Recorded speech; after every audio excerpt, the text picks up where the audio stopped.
and welcome back.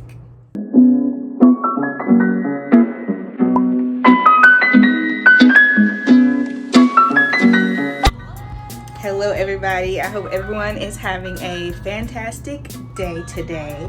So I have a sit down video today. We're going to be talking about right now my all-time favorite art must-haves, and I'm just going to show you a couple of things that I think are awesome, especially for making art on the go and just good sit down products for projects in general. So without further ado, let's get into it.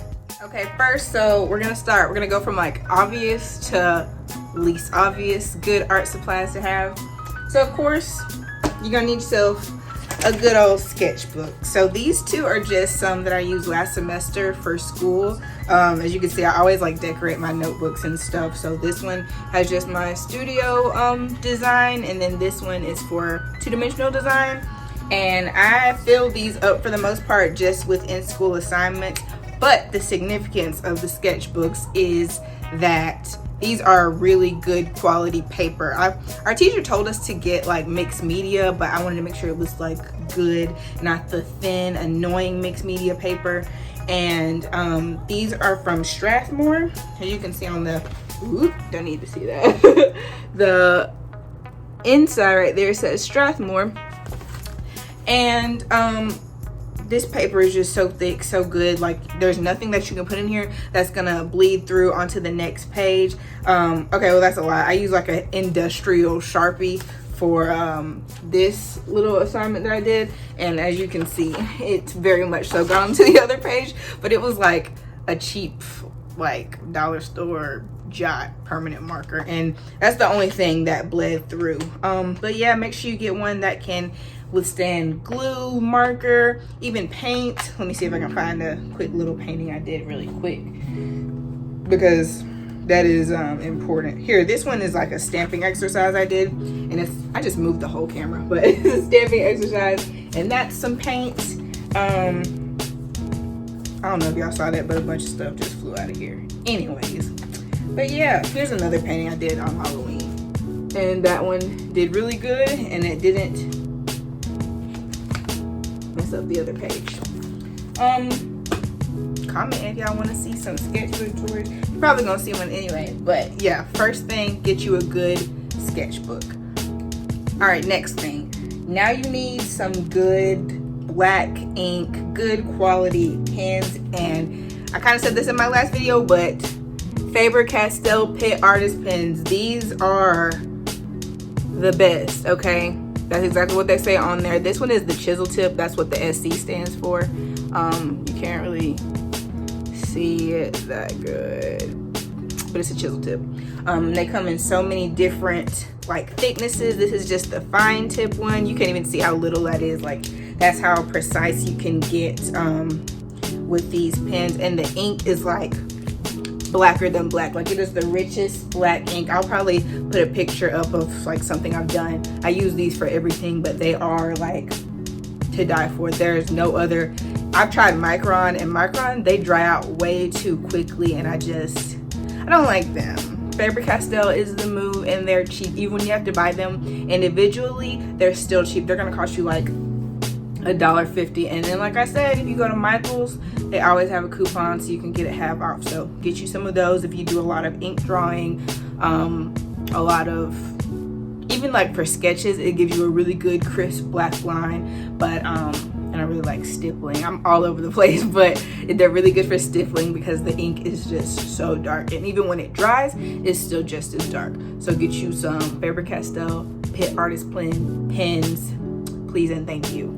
And since we are on the topic of drawing, gel pens. I'm not talking about those gel pens that you got at the book fair in 4th grade. I'm talking about you some good quality, not gonna run out of ink, highly pigmented gel pens that aren't gonna dry out on you. And a really good brand is Uniball. I have this one here. This is the Signo bold one. I don't know if you can read that, but I'll put a picture anyway. This is a white gel pen, and when I tell y'all this is the best, it'll go over anything. It can draw over acrylic paint. It can draw over black paper. It is fantastic. And this one is just in the UM-153 white, and I got it in a 3-pack actually, and it came with gold and silver. And don't even get me started on the gold and silver. Like, when I tell you liquid gold, liquid silver, like, amazing quality. I got these from our local craft store, but you can find these anywhere, probably at Michael's too. I'll put pictures and links and all that stuff so you can find it. All right, and for the last drawing thing, I have something that was obviously, like, it was kind of obvious I should have put it with the sketchbook, but get you some good erasers. These look busted and beat up because I've been using them, but this is just the General's Art pink eraser. This one actually comes pretty much this size. Like, I didn't use it that much. It's just small. And then this is just a basic, like, plastic white eraser. These are super good because you can erase on anything, and it's just gonna like it's not gonna put a different tone. Like, you're not gonna get pink flakes on your art. You're gonna get white, or either it's gonna blend in with the color ink. Now be careful with the white ones too, because like, say you're trying to erase your original sketch lines from an ink drawing and the ink isn't dry yet, the ink is gonna smear, and then your project is gonna be ruined, and then you're gonna be really upset. So whenever you erase with these, just make sure everything's completely dry. Usually, like, go get a snack or something while I'm waiting on my ink drawing to dry. But these are must-haves. Gotta have you 2 good erasers. I don't have these right now, but cap erasers are really good too.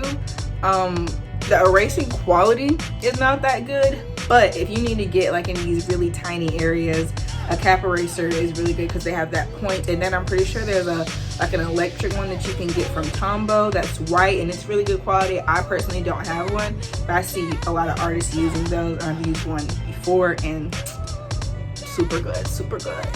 All right, now we're gonna move on to some painting essentials. Again, obviously you're gonna need some brushes. Okay, so I got these, of course, got these from Michael's too, and they're just the Royal and Langnickel brand.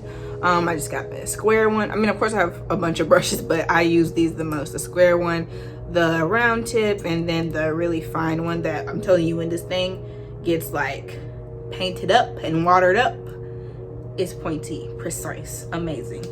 I actually got these in that 2-dimensional class that I took that I was talking about, and these are amazing brushes. I mean, of course, if you take care of them, your brushes will take care of you. Don't leave them sitting in water, dirty paint water, for long periods of time like I do sometimes, but don't do that because it's not good for your brushes.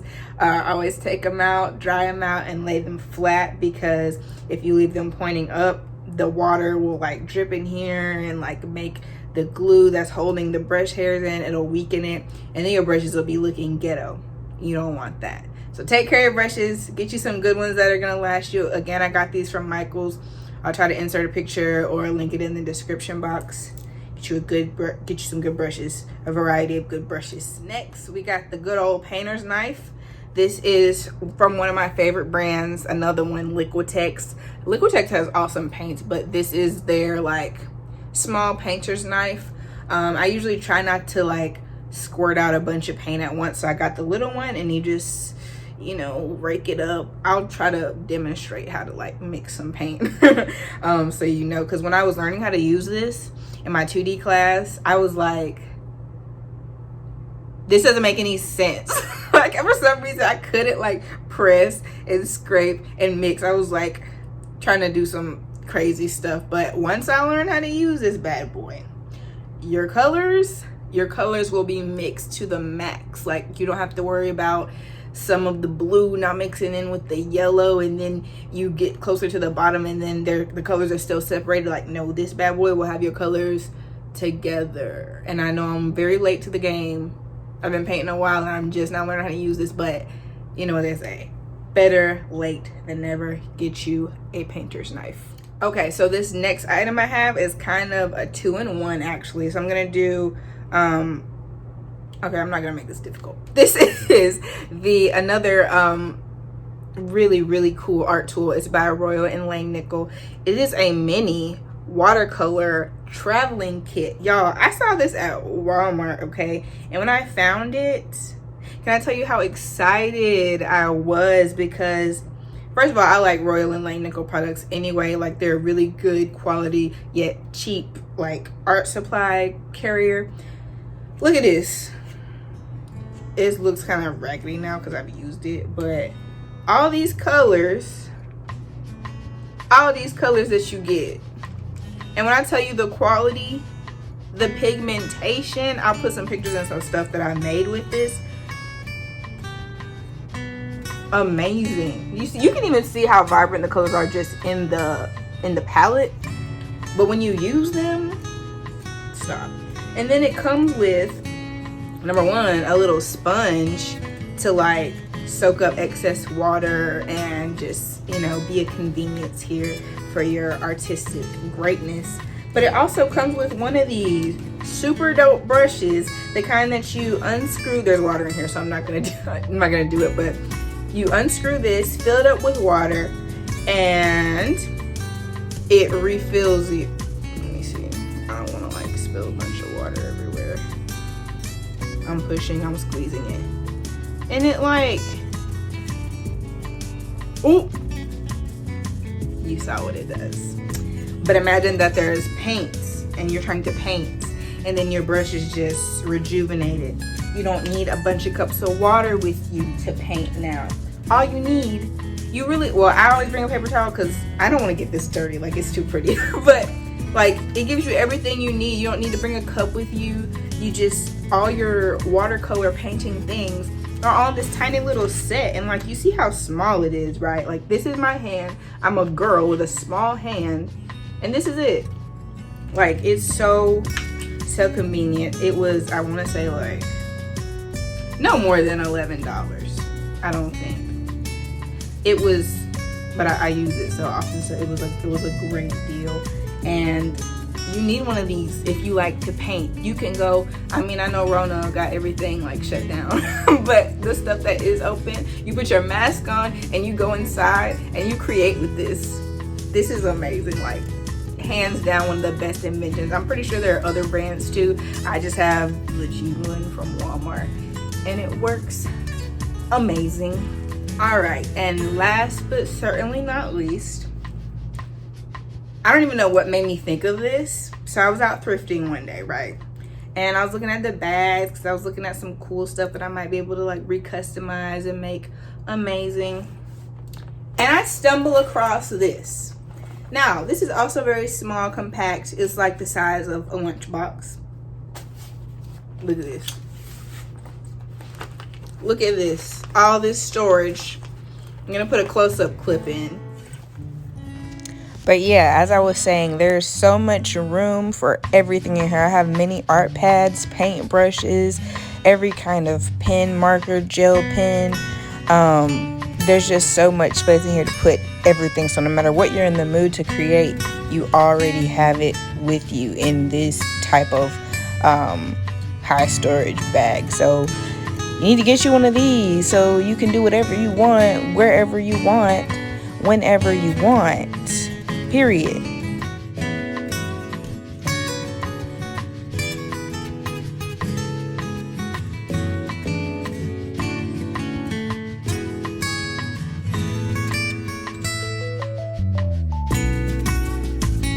And there's even a little pocket in the front for your headphones or more art supplies or snacks. So this is actually a bag that is supposed to be, I'm pretty sure, for like cosmetics and toiletries. But you see how much art supplies I can fit in here? And like, people are like, oh, you brought your lunch to school? No, I just came strapped up with every single art supply I could ever need. If I want to paint, I can paint. If I want to draw, I can draw. Like, I really could fit other things in here too. Like if you're a knitter, if you're a crocheter, you could fit you some yarn in here. Like if you're a rainbow loomer, you could fit the whole loom in here. Like, that was just an amazing find. So my point in showing that basically was, when you're out, when you see some things, anything can be used to make your art life easier, but basically get you any type of container or anything that's compact like that and expandable, so that you can carry as much art supplies with you as you can, and not have to be carrying around like a bunch of different pencil pouches and bags and things like that. So get you one of those. Well, all right guys, I really hope you enjoyed this video. I don't see a lot of videos of people making like their favorite art supplies and their like must-haves. I mean, of course I see like random stuff like, oh, you need this water bottle because it's cute. Like, no, we need some videos of some stuff that we can use, and those are of course very simple things, but hey, every artist might not know, and people that may be beginning with art, they might need to see something like that. So I just made it for that reason, and I hope you enjoyed, whether you know, are an avid artist or just beginning or whatever. But regardless, I hope you enjoyed it. Make sure you like, you comment, you subscribe, do all that good stuff. I'll keep the videos coming if y'all keep the likes and subscriptions coming. I hope y'all have a wonderful day, and thank you so much for watching. Bye.